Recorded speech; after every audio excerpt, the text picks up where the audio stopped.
In this episode, I am taking you from Osaka to Kyoto for a realistic day of photography and seeing the city through just one perspective, my 50mm equivalent lens, which is the 33mm 1.4 from Fuji, and my main current camera, the XH2. I hope you will join me.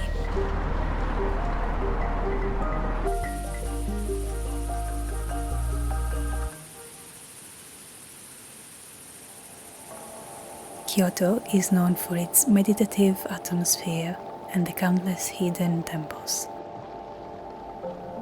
I was drawn to the warm tones, the vibrant greens, and the many shades of brown.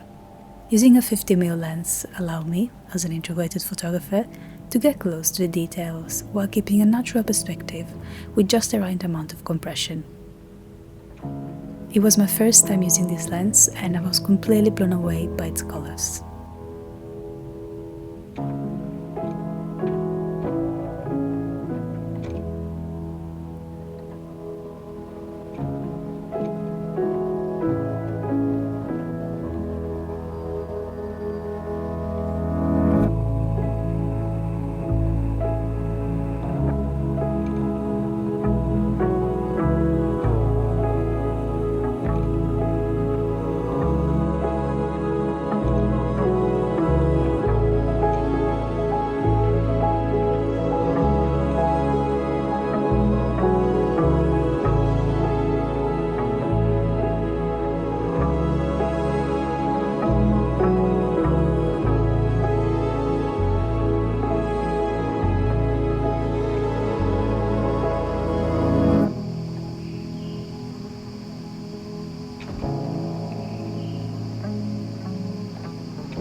By this point, we were wandering the outskirts of the city, relieved to have escaped the crowds. One thing I notice here in Japan is how lush and green the entrances are, with potted plants carefully placed everywhere. This became quite a recurrent theme in my photos during my time here.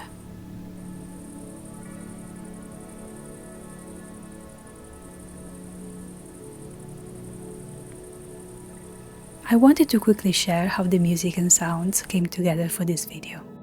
All the music in this video comes from TrackLab, a platform I love for finding tunes that don't feel like typical stock music. They have recently added sound effects to their library, which is a secret ingredient for setting the scene and adding depth.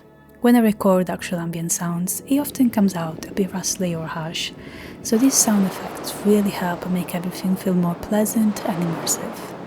Every track on TrackLab is fully customizable with the Mix-Up tool, letting you adjust each stem to perfectly fit your video. You can check them out and get a 2-month free trial using the link below. And now, back to us.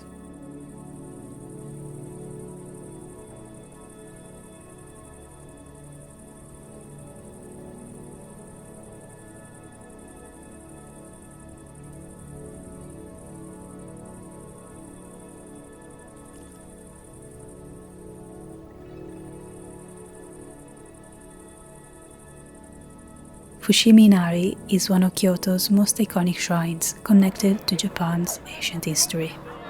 Even though we were trying to escape the crowds, we couldn't miss it. My advice for visiting busy spots like this is not to be afraid to take a touristy shot. You still want to look back on it years from now. Instead of trying to make the shrine look empty, I wanted to embrace the crowds and make them part of the photos.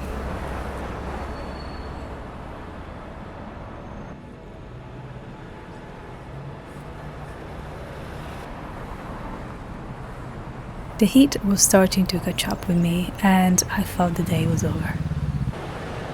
I kept focusing on the details, the vibrant greens, warm browns, and the reds that seemed to flow like a continuous thread through the streets and temples.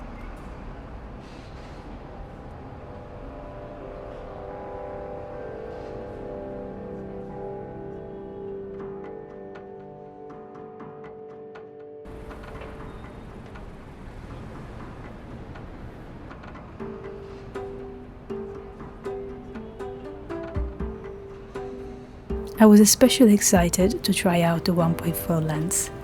The bokeh was used a lot here, helping to isolate specific details and guide the viewer's eye to exactly what I wanted them to focus on.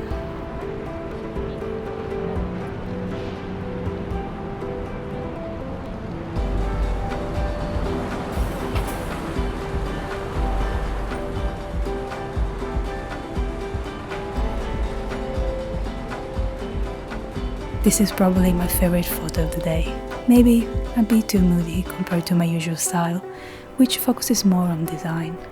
But this year I've been venturing into street and documentary photography, which is a shift I find extremely rewarding, even though it's challenging.